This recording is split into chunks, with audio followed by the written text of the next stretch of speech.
Munajjimlar bashorati yolg'on.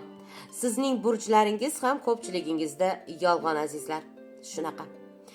Assalomu alaykum aziz obunachilarim, meni kuzatuvchilar va umuman astrologiyani nimaligini tushunib yetgan insonlar. Sizlarga alohida murojaat qilmoqchimanki, men anchadan beri gapiraman deb jazm qilib gapirmay kelayotgan gaplarni hozir aytmoqchiman. Shuning uchun diqqat qilib eshitishingizni so'rayman.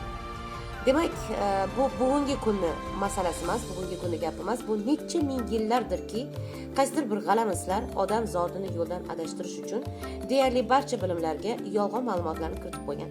Buning orasiga munajjimlar bashorati, shu astrologiya ham kirib ketib, uni %90 yolg'on, 10% haqiqat qoldirilgan.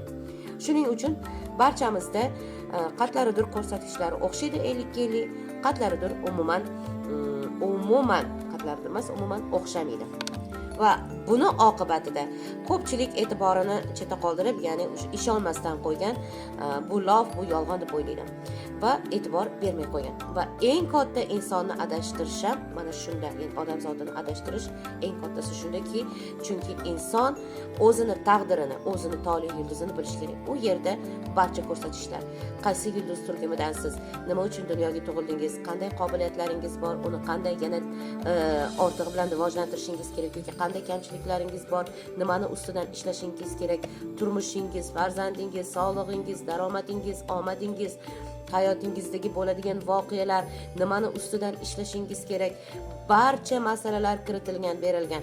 Ya'ni ko'pchilik aytadiki, Alloh taolo bizga bermagan, buni biz bilmaymiz deb. Yo'q, Alloh taolo shu darajada marhamatliki, u barcha bilimlarni bergan, barcha ma'lumotlarni bergan. Mana o'qi, o'rgan, bil. Endi ma'lumoting bor, shunga qarab qani nimani tanlov qilasan, tanlov qil. Tanlovingga ko'ra keyin oxirida shunga qarab savol-javob. Ya'ni bu mantiqan ham endi to'g'ri keladi. Ya'ni biz shu paytgacha yolg'on munajjimlar bashoratini qaysidir bir necha ming yillar oldingi bo'lgan o'sha g'alamislarning orqasidan yolg'on ma'lumotlarga qolib ketganmiz.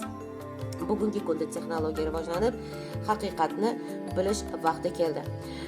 Men dunyoda bitta desam ham bo'ladi, bir sayt yaratdim azizlar. Tayyor bo'lganlar uchun.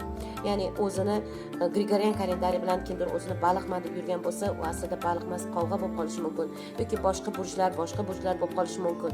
Shunga tayyor bo'lganlar, o'zini ko'z oynaga, ya'ni oynada o'zini ko'rgandek ko'ra olishga tayyor bo'lganlar, haqiqatini bilishga intilganlar uchun ushbu saytni yaratdim.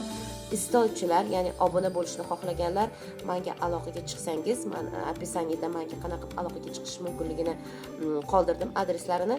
Aloqaga chiqsangiz ushbu saytga obuna bo'la olasiz va haqiqatingizni o'rganasiz.